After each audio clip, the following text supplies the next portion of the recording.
Viewers of West Trade Review's PostScript, welcome. We have someone very special with us today, a very busy person.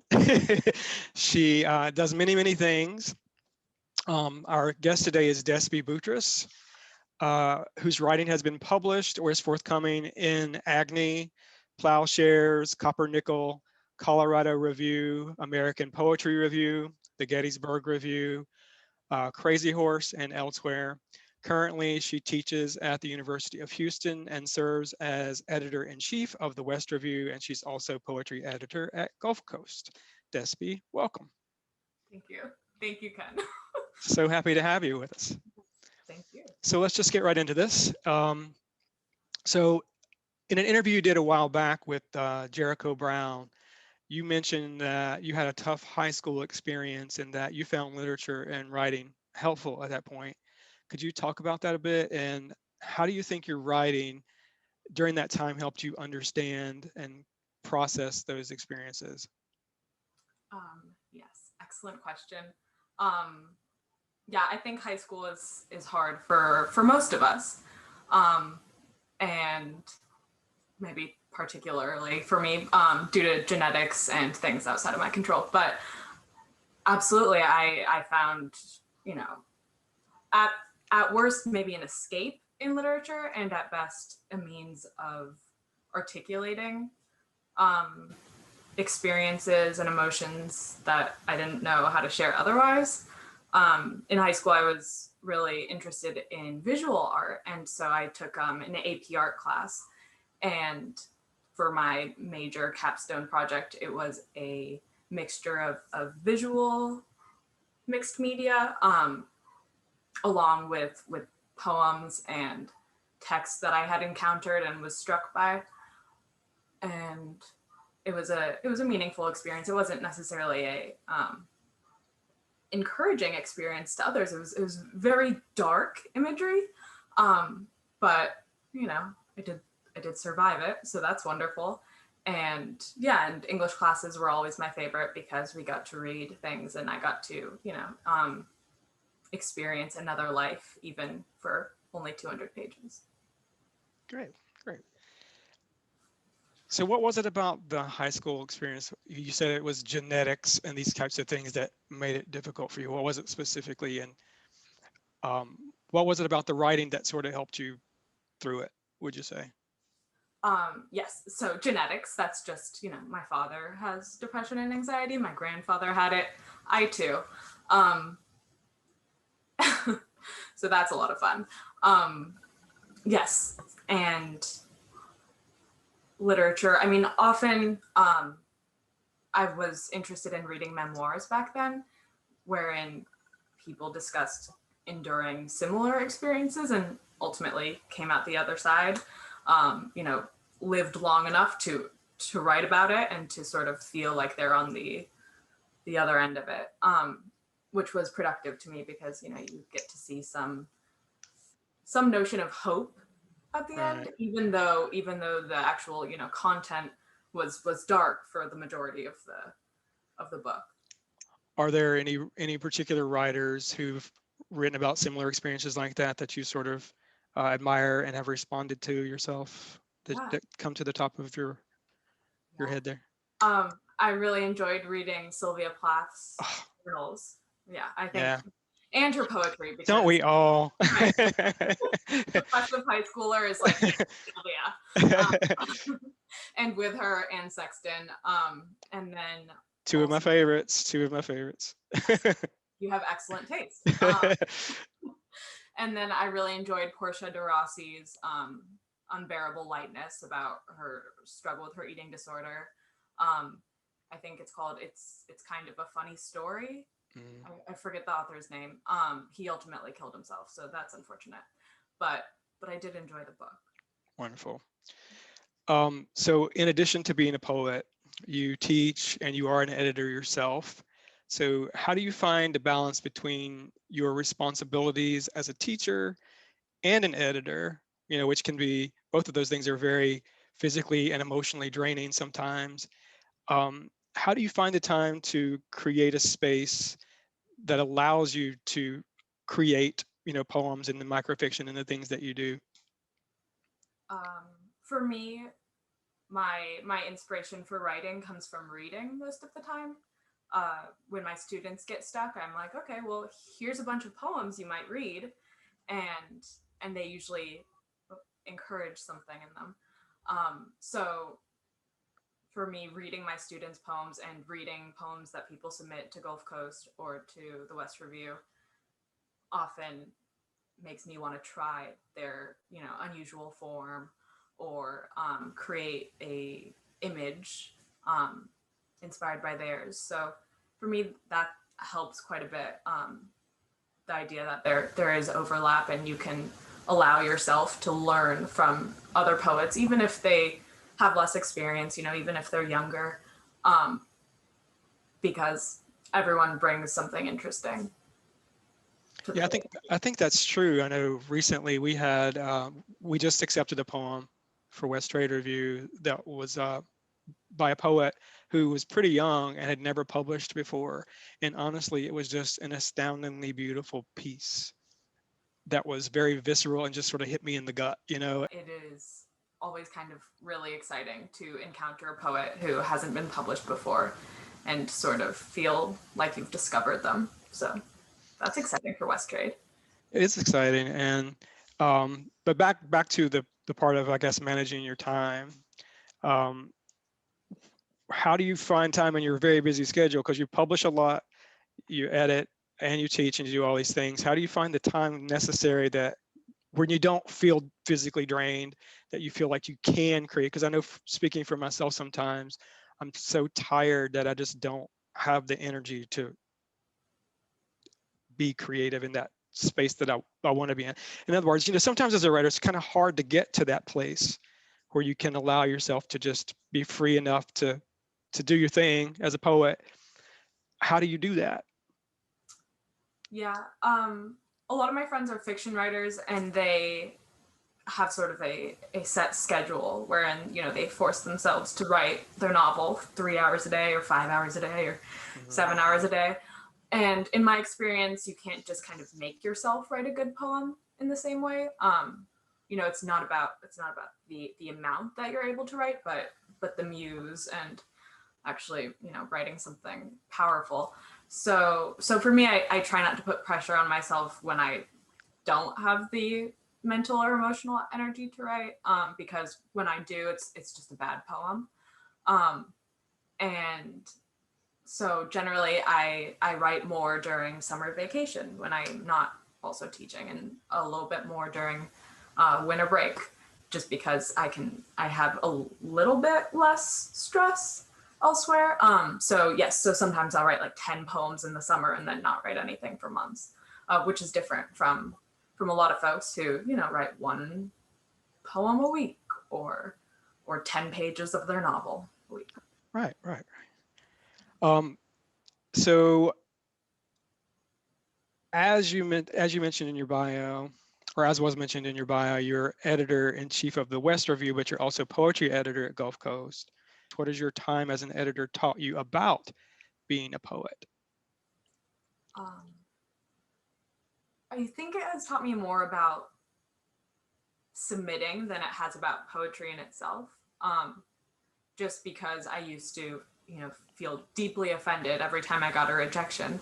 But now that I work for Gulf Coast in particular, which has a pretty significant staff, I know that it just really depends on, who reads your work or what mood they're in, or, and, sometimes there's me and 3 other poetry editors, and we will love something and then we'll send it up to the, top of the staff, the managing editor, the editor-in-chief, and they'll be like, no.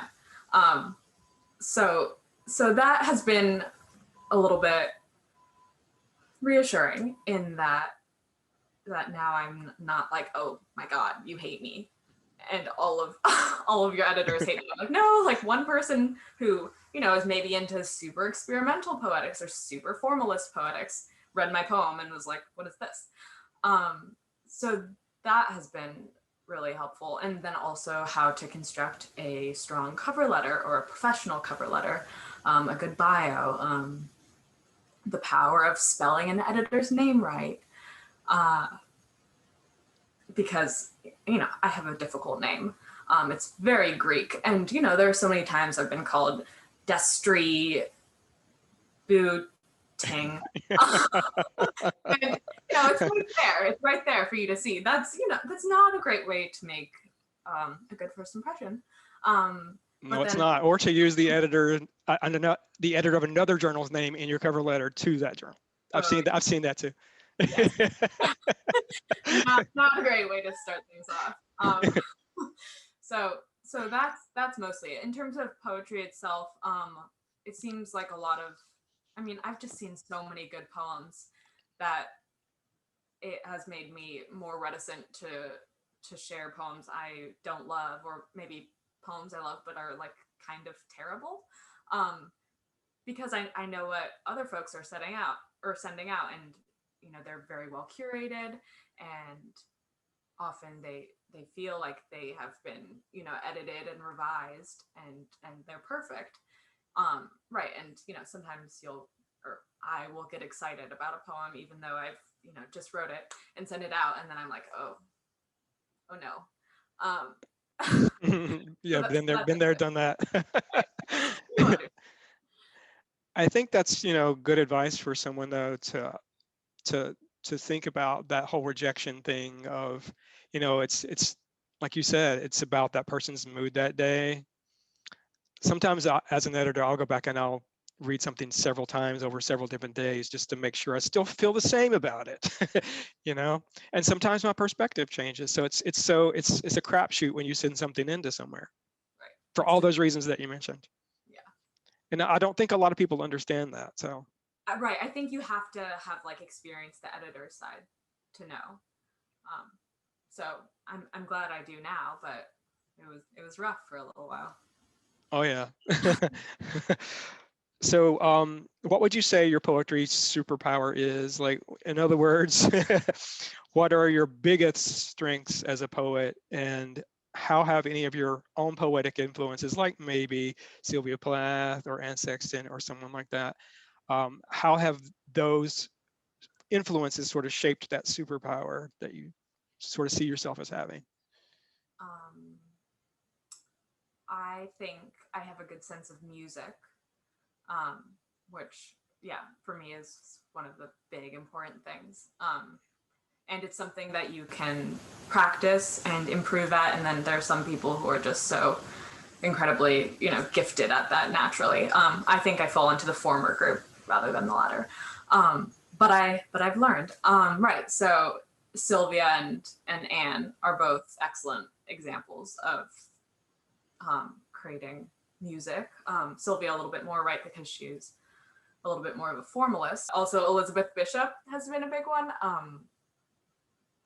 She's incredible at that. And then more contemporary poets, I recently read Amelia Phillips's most recent book, and I was really inspired by the music that they were able to create. And then that I love Jericho Brown. And so he has been an inspiration too. He's one of the first poets I encountered in undergrad. So when I think of poems, I always think of him. Good poem. Yeah, great. So in an interview with the Lumiere Review, you stated that as an editor, you look for music and deft line breaks and invention in the submissions that you receive at the West Review. And these are all the reasons that I love your poetry so much. It's musicality, it's skillful line breaks, it's inventiveness. And those are the reasons why we wanted to publish your poem in West Trade Review. And that's why we did publish Moonless Pastoral in our spring edition, which should be out very, very soon. Speaking of inventiveness, though, before we get to that poem, could you discuss your microfiction a bit? I didn't even realize until I started doing research that you actually wrote microfiction. And when I started reading it, I was like, oh, well, I can see, these cool things that she's doing with blurring lines between what we think is fiction and what we say poetry is, and all these types of things. And of course, the musicality's there, the strong imagery. And one piece in particular that I really liked was Drought. And, it possessed this lyrical musicality and rhythm um, that a poem would typically have, but it's not a poem, right? It's divided into two parts. The first looks very much like prose, or maybe someone could even argue it's a prose poem. Yet the second part is very, very much more like poetry because of the use of the space on the page, the blank space on the page, and what appears to be distinct and thoughtful line breaks. The second part echoes portions of the first also, so there's this repetition like you find in poetry as well, of language and image both. So why did you choose to call this piece microfiction? Good question. I have called it both. I've called it a prose poem and I've called it microfiction. It is fictional, so I submitted it to the journal that published it as fiction. Yes, and it is in two parts, but actually the second part is the first part copy and pasted, but as an erasure. So and that's a way of taking a piece of writing and illuminating what might have been hidden through eliminating some of the words of the text. So the first part is just more of a narrative in that the speaker has this trauma surrounding water, especially the fact that her little sister drowned and she feels it's her fault because she was babysitting. And then the second part really gets at that. Instead of the little sister getting lost amid all the drownings that take place, it's mostly like, I did this, I'm very guilty, and I live with that, as a way of kind of focusing on this reality that is just alluded to a little bit in the first but isn't quite as explicit. And sometimes I will take a poem that is on the longer side and has a sort of narrative feel and isn't getting picked up by anyone, and I will switch it into microfiction. I will justify the margins and take out the line breaks. And that has been productive because a lot of journals pay a lot more for fiction than they do for poems. So, so right. If I had submitted this one to a journal as a poem, I would have gotten like maybe $25. But since I was like, this is microfiction, I got 100, which is wonderful. $100 for a writer, that's significant. But I do think that especially today we're seeing more intersections between prose and poetry, and also drama and poetry, and what a poem can look like. For my students last week, we looked at contemporary experimental poems, and there's one by Torrin Greathouse that looks like a math equation, and then there's one by Franny Choi that is in like a table format, which is bizarre and fascinating. One by Meg Day is like written out as American Sign Language, so like there are pictures. I know. So that's pretty cool. And also the notion that a poem can also be microfiction, or vice versa. It'll just be in a justified prose form rather than being lineated or in verse. Sounds like thematically also that maybe there's a little bit of that confessional Anne Sexton, Sylvia Plath kind of thing going on in that piece also, because she's confessing that it was maybe her responsibility or fault that it happened, right? Yes. Yeah, absolutely. Yeah, there's confessionalism, and there's this appears to be a deeply depressed speaker. So one more thing I have in common with Plath and Sexton. So many creative people do, though, right?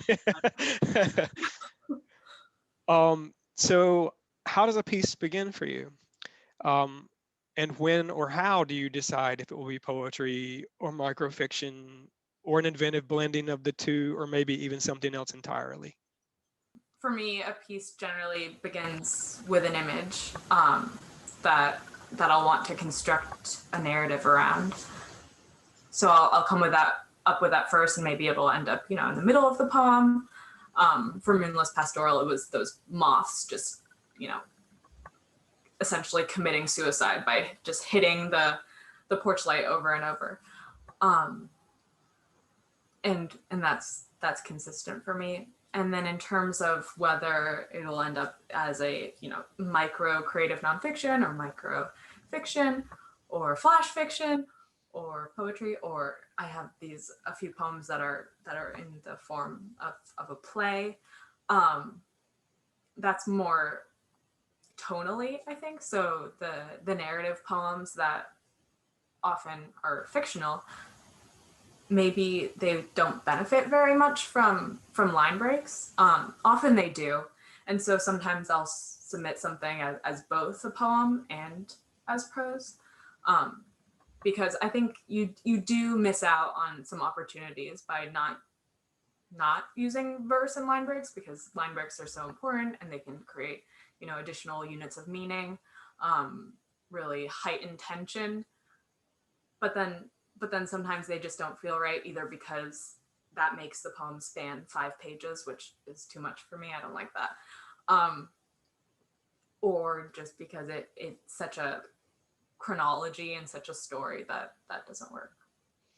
So when you started writing early on, was it poetry first? Was it fiction first? Was it essay? What was it? And then how did you sort of come into focusing on these two things? So I do write long fiction as well. I just keep it to myself or publish it as fan fiction. Don't laugh. I'm not laughing. You're nice not to laugh.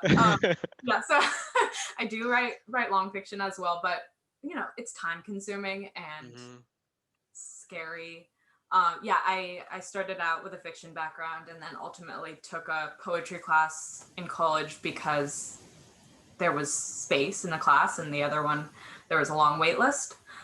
So it started simply by accident, but I really liked poetry.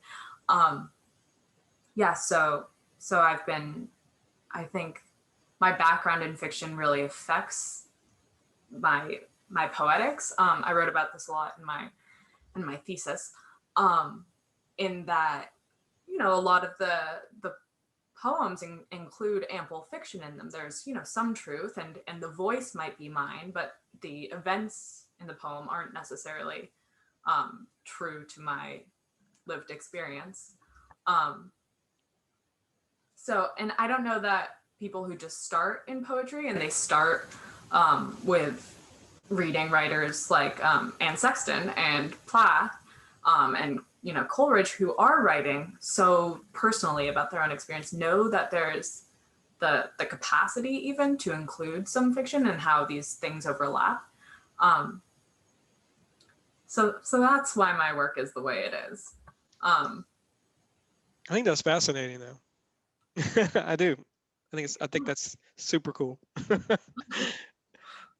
So one of the other things that I noticed in your work, especially some of the things that you've published recently, is there's this strong imagery that's associated with the physicality of the body, and this strong physical presence in the poem of a body.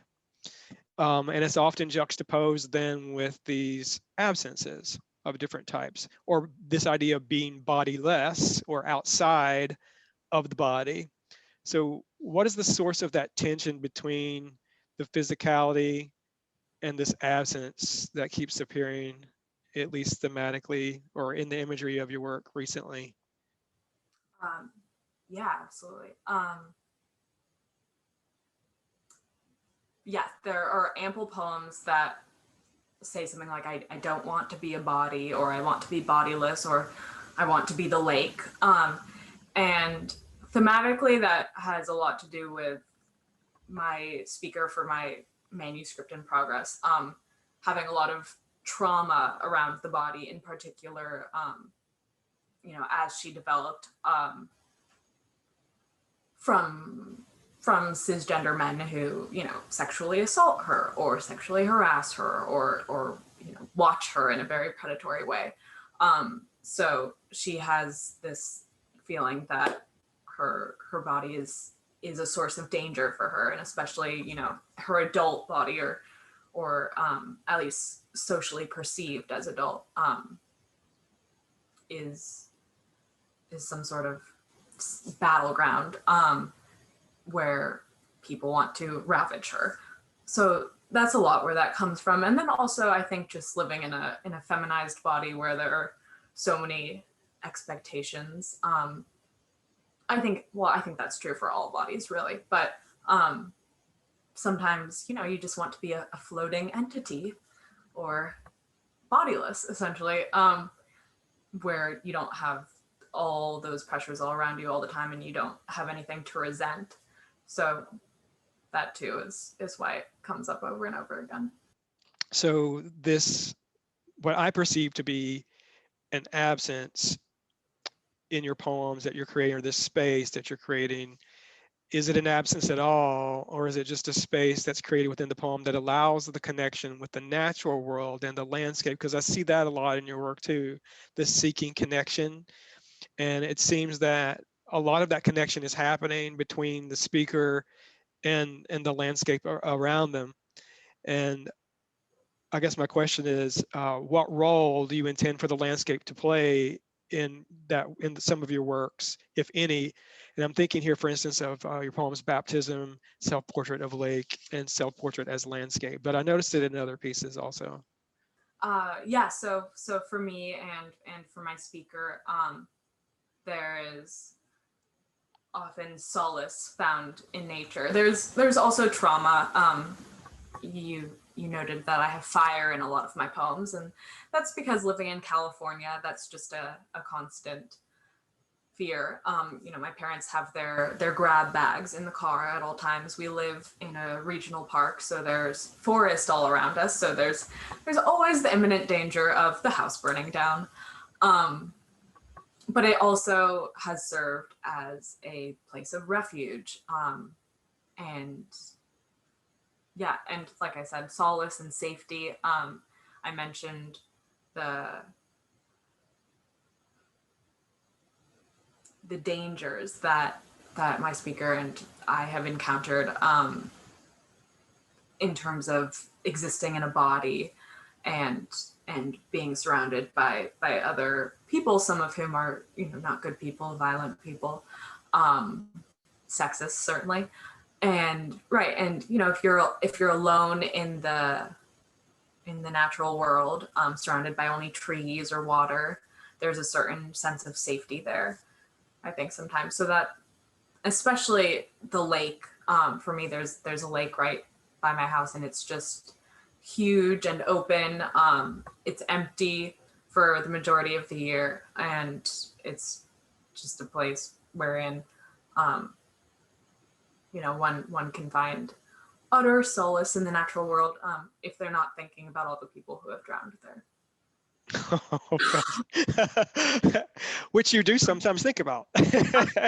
Apparently, because it's in that one poem that the microfiction that I mentioned earlier. Yeah. But that's probably a Sylvia Plath and Sexton kind of thing to think about anyway, right? Well, I lifeguarded there for many years. Oh, did you? Yeah, so that's part of it, because I had to save people all the time. There's this huge drop off. It's 5 feet, and then suddenly it's 40 feet. Oh, wow.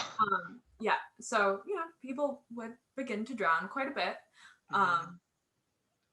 and right, and it's a dirty lake, right? It has all this refuse in it, so it's not clear. It's very murky, and so if someone wouldn't find their kid, I and a bunch of other people would have to go diving 40 feet deep in search of them, searching the ground for a dead child. Wow. So that is also why all the drowning comes into my work. Wow, that's pretty heavy. Let's see.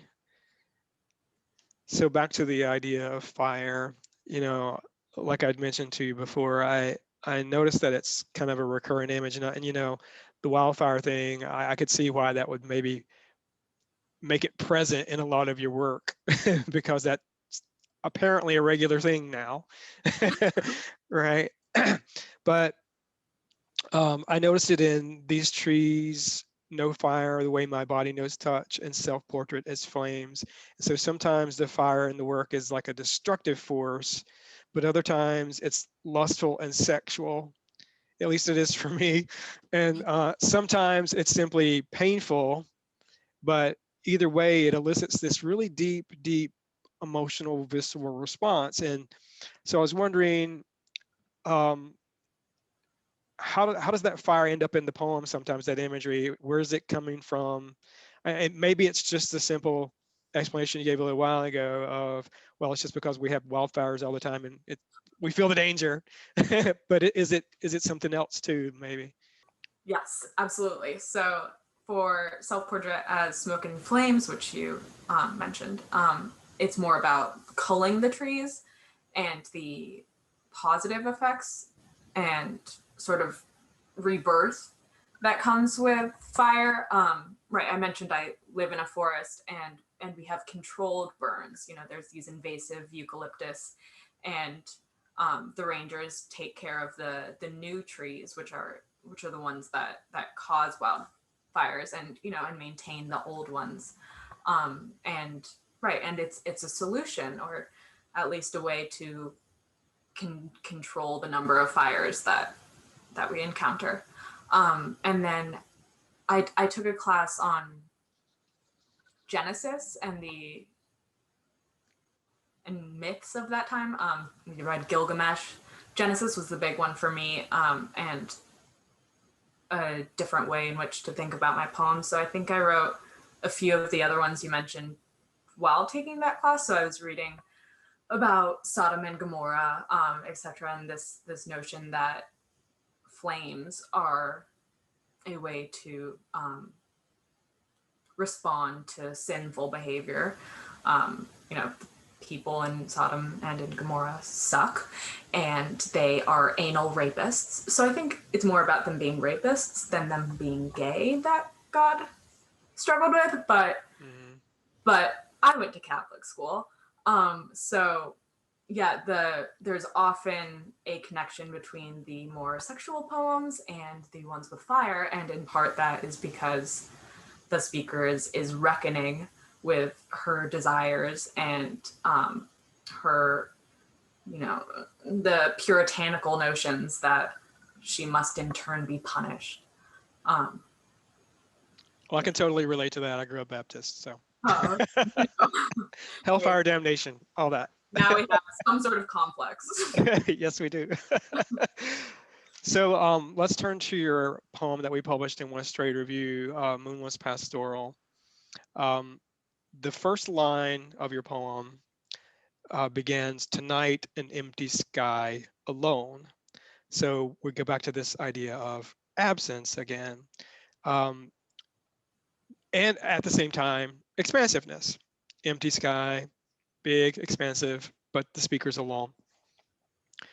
But you did that in the single line that time. And then in the second line, you say, "On the porch," where the speaker says, "On the porch, I listen to moths." That line creates a feeling or a closeness and an intimacy between the speaker and the insects or the natural world in the physical place. But then in the next line, there's a pushing outward from that intimacy and that closeness into an expansiveness when the speaker states the moths launch themselves into porch light. So there's this tension again, like in some of your other work, between absence and presence. And then later in the poem, the speaker connects the angel white of alyssum. For those of you who don't know what alyssum is, it's a white flower. To someone she loves. In the line, "The inked flowers blooming from her shoulders and the sweat of her neck," which again returns the listener to this feeling of intimacy again. And that's some of the stuff that I really like about your work, is it's very visual, it's very musical, and like we were saying before, it's inventive in the sense, I think, thematically, that you're going from this, moving inward and this feeling of closeness and intimacy, and then suddenly you're outward again. So I guess my question is, could you talk about sort of what prompted Moonless Pastoral, and what role you think those sort of that shifting between the absence and the expansiveness sort of plays. Yeah. I think that poem was written maybe last April, a year ago. 2020, we had recently begun our, self-isolation quarantine. And I live alone in Houston. Most of my friends live in California, 2,000 miles away. And it's not a great time to live alone when you're not allowed to see anyone else. I have not had that much fun. So the idea, and Houston, as big and busy as it is, you can't see the stars, you can't see the moon because there's so much light pollution. So that's how the poem began, in that sense of isolation, unable to even see the moon or stars. I think this poem is about me struggling with that sense of isolation and loneliness, coupled with the small moments of intimacy. And also, I think it sort of alludes to some self-sabotage, which is clear, I think, in the motif of the image of the wall, the moths launching themselves into the porch light. They think it's the moon, or some sort of bright symbol of hope. But in fact, they are, singeing themselves. And I too have singed myself. Don't we all sometimes? The important thing is that we learn from it. So I was wondering now if you could just read your poem with us and share that. Moonless Pastoral. Tonight, an empty sky. Alone on the porch, I listen to moths launch themselves into the porch light.